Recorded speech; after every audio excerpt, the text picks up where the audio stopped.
Oke, makasih. Jadi Bapak Ibu sekalian, cerita mengenai masalah multiplier effect, cerita masalah bagaimana upaya tadi disampaikan oleh Bu Rikani sebagai moderator, bahwa kita dari industri hulu migas itu pada prinsipnya sangat concern dan sangat mendorong yang namanya TKDN ataupun multiplier effect tadi.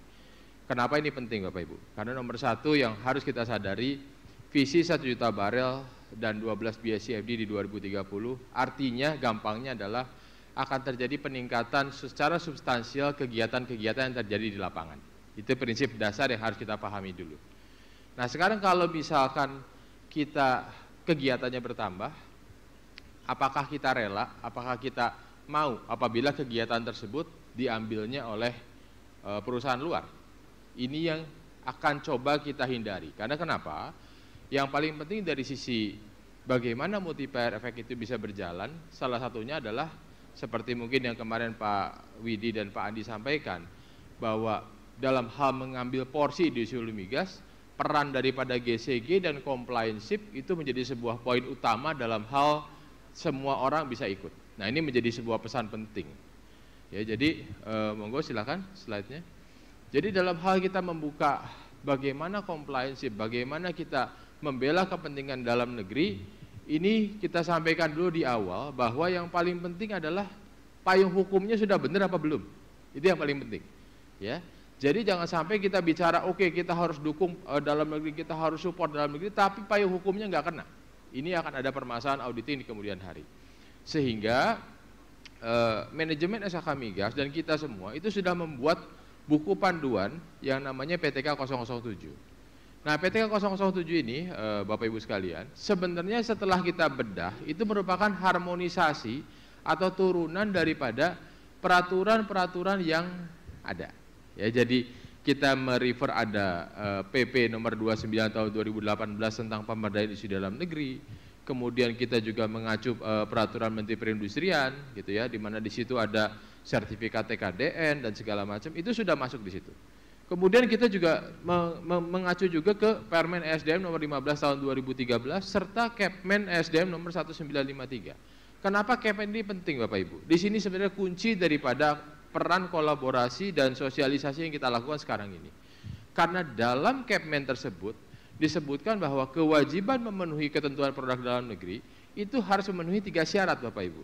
1 adalah kualitas, 2 adalah delivery-nya harus tepat waktu, karena teman-teman dari K3S harus on stream tepat waktu, dan yang ketiga adalah price-nya tidak boleh berlebihan. Karena kenapa?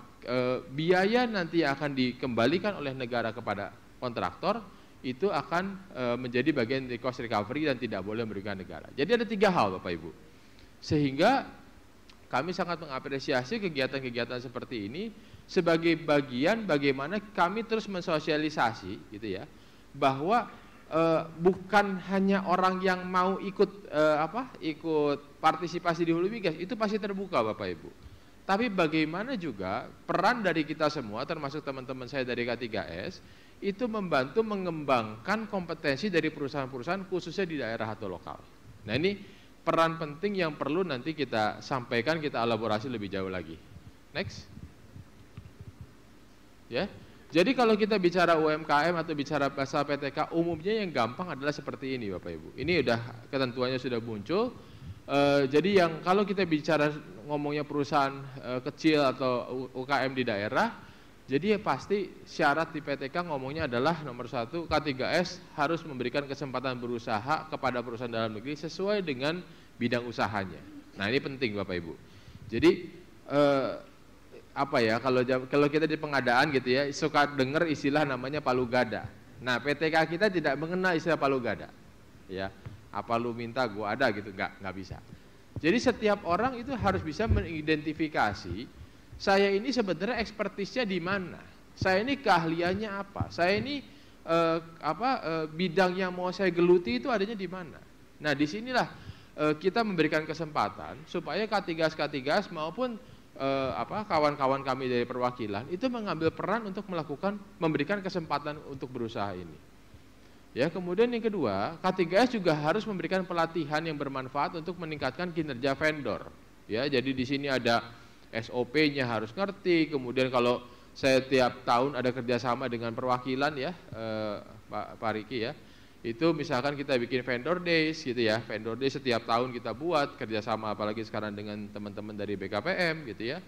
Itu adalah sebuah pemberitahuan atau sebuah upaya yang kita lakukan supaya informasi dan pengembangan yang kita lakukan di industri hulu migas itu sampai ke level teman-teman di daerah. Ya, jadi kita tidak hanya stay di mana, di Jakarta saja, tapi kita juga tetap harus muter sampai ke daerah. Dan ini kita lakukan setiap tahun rutin. Kemudian kita juga mempertimbangkan, kalau ini udah perusahaan besar-besar nih ya Bapak Ibu, di hulu migas biasanya kita sudah tidak lagi memberikan bantuan-bantuan uang muka pada saat pelaksanaan tender-tendernya. Nah, tapi sekarang Bapak Ibu, karena sekarang kita melihatnya perusahaan UKM ini perlu mendapatkan support, maka ada kebijakan memberikan uang muka kepada pekerjaan-pekerjaan yang dikelola oleh daerah atau usaha-usaha kecil di daerah. Jadi kita berikan terminologi itu. Dan yang terakhir, yang keempat ini sebenarnya ini yang paling menarik Bapak Ibu, karena selalu dalam beberapa diskusi kita melihat banyak sekali cerita, mungkin dari Pertamina ya Pak Sukamto ya, cerita lapangan kami sekarang sudah tua atau mature field.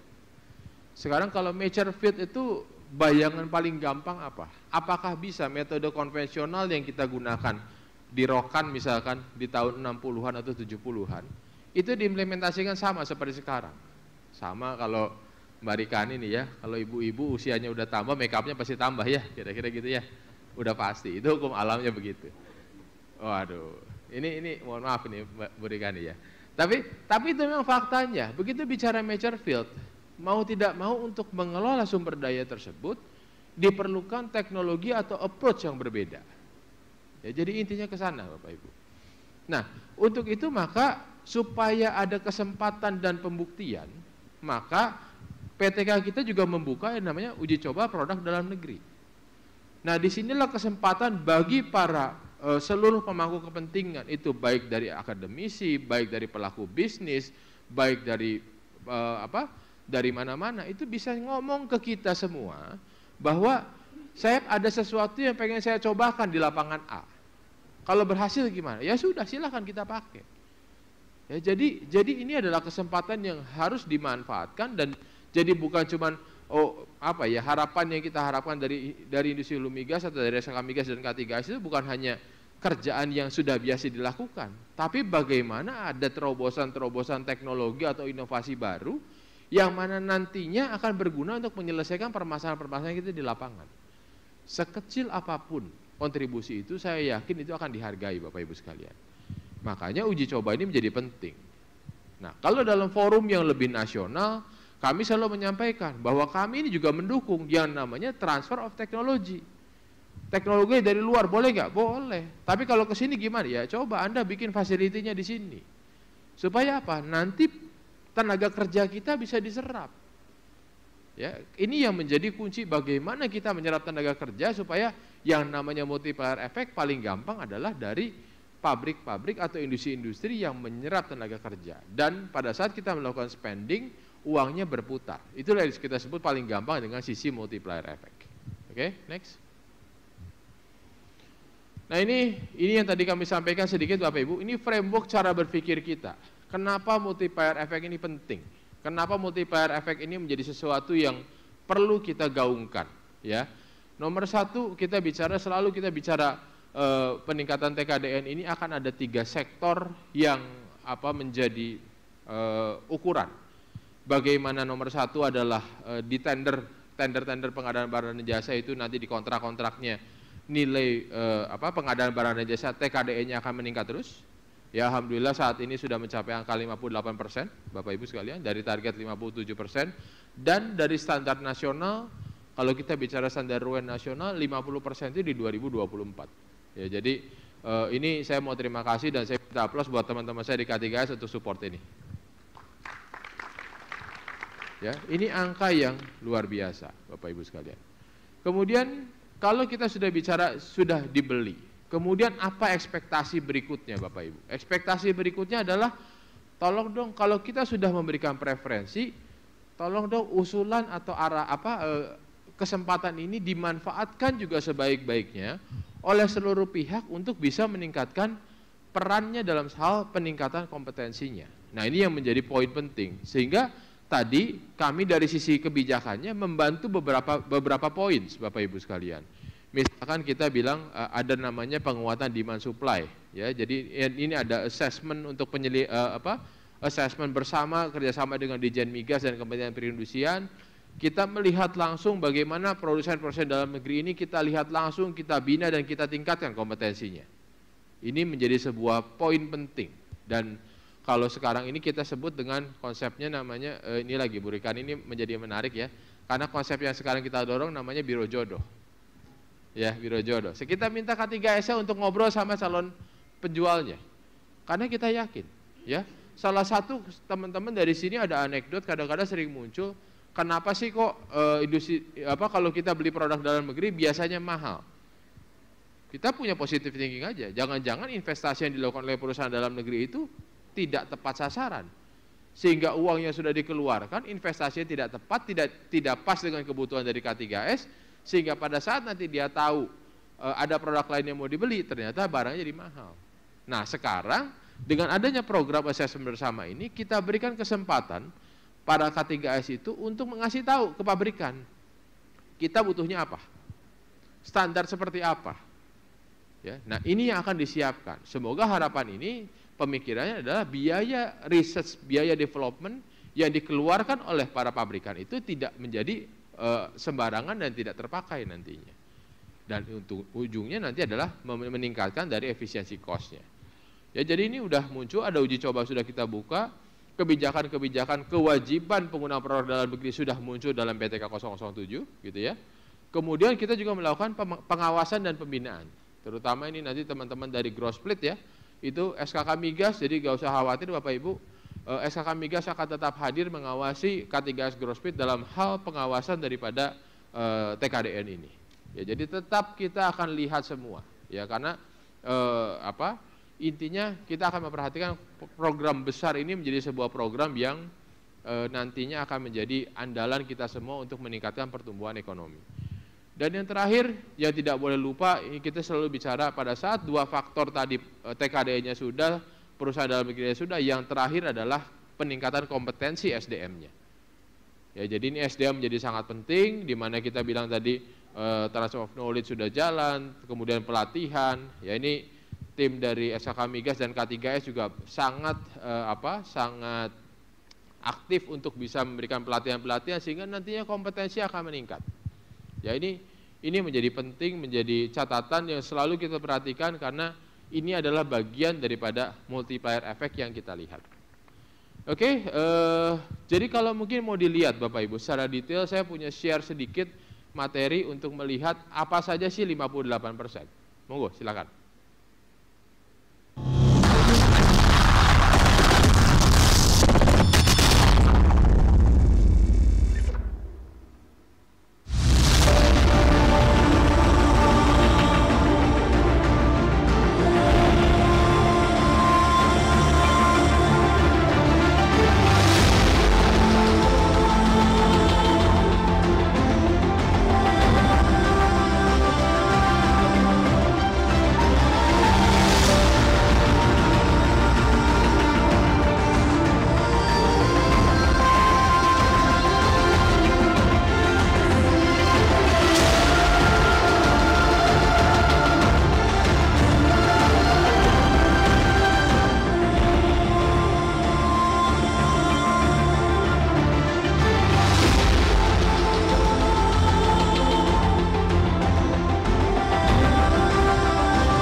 Bapak Ibu, angkanya seperti itu, faktanya seperti itu. Perkembangan industri hulu migas jangan hanya dilihat dari bagaimana kita mengangkat hasil perut bumi ke permukaan, tapi lihat dampak-dampak tadi. Ya, kelihatan sekali dari sektor yang paling biasa, ya, kita tidak pernah bilang bahwa yang UMKM itu jelek, tidak. Itu sektor yang paling besar mendorong apresiasi kepada kita semua. Ya. Next. Ini contohnya Bapak Ibu, saya sudah coba petakan dan kalau lihat gambar ini ya kira-kira Bapak Ibu sekalian, termasuk di Kepri ada salah satu yang luar biasa dan kita berikan apresiasi dari Pak Deputi kemarin, itu ada budidaya ikan kerapu di Anambas ya, ini diapresiasi sekali termasuk oleh Pak Luhut, Pak Bupati, ini luar biasa. Kalau kita melihat petanya seperti ini ya, ini belum semua, karena saya cuma ngambil pojok-pojoknya aja sih sebetulnya. Dan ini menunjukkan bahwa nawacita juga jalan di industri hulu migas dalam hal pengembangan industri UKM seperti ini. Ya, jadi ini yang harus terus Bapak Ibu menurut saya kita dorong terus, kita kembangkan terus, gitu ya. Dan banyak hal yang bisa kita lakukan karena seperti yang di Sorong Papua Barat misalkan Bapak Ibu, menjadi sebuah kebanggaan bagi kami industri hulu migas karena Subi itu ternyata pada saat PON kemarin itu menjadi salah satu supplier untuk seragamnya PON di sana. Dan ini adalah upaya daripada kita semua sebagai pelaku industri hulu migas. Ya. Dan yang terakhir sekali sebelum saya akhiri paparan saya pagi hari ini, tidak lengkap apabila kita tidak juga mendengarkan bahwa sebenarnya tone dukungan tadi itu hanya ketentuan atau memang juga tone itu disampaikan oleh pemerintah pusat atau daerah. Saya punya final video untuk menutup ini semua. Terima kasih, silakan.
Dari nilai pengadaan barang dan jasa hulu migas, kontribusi yang telah diberikan di tahun 2020 Q3 2021 yakni mencapai 103 triliun dengan komitmen TKDN mencapai 58%. Acara Forum Kapasitas Nasional tahun 2021 dalam rangka pencapaian visi 1 juta barrel per hari. Bagi pengadaan barang dan jasa di sektor hulu migas sangat penting.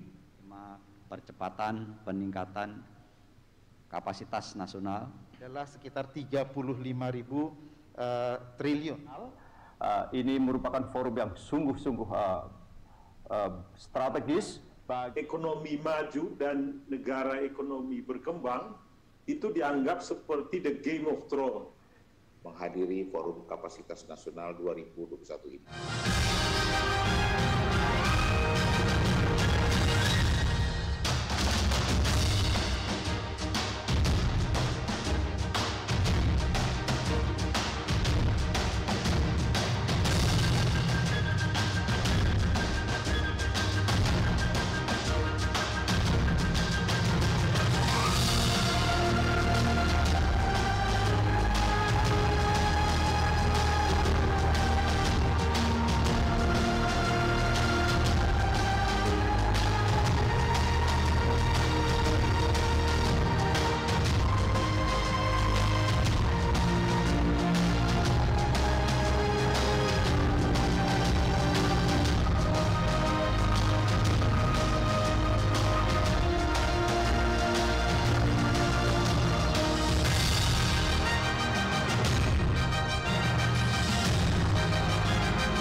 Bapak dan Ibu yang saya hormati, Forum Kapnas ini merupakan forum pertama yang diadakan oleh industri hulu migas, dan ini juga merupakan forum pertama yang diadakan hybrid secara masa pandemi.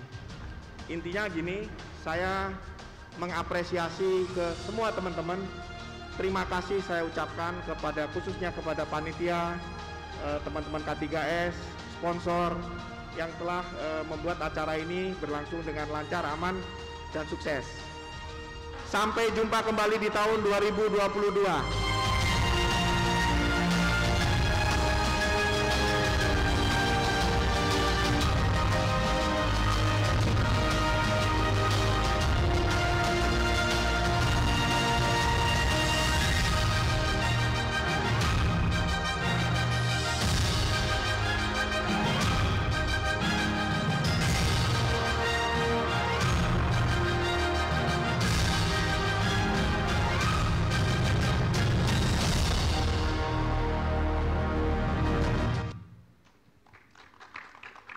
Jadi Bapak Ibu, sebagai penutup, kebijakan sudah, support sudah, segala ketentuan sudah disiapkan. Tinggal yang terakhir adalah mari kita berjuang untuk meningkatkan industri dalam negeri Indonesia. Terima kasih. Wassalamualaikum warahmatullahi wabarakatuh.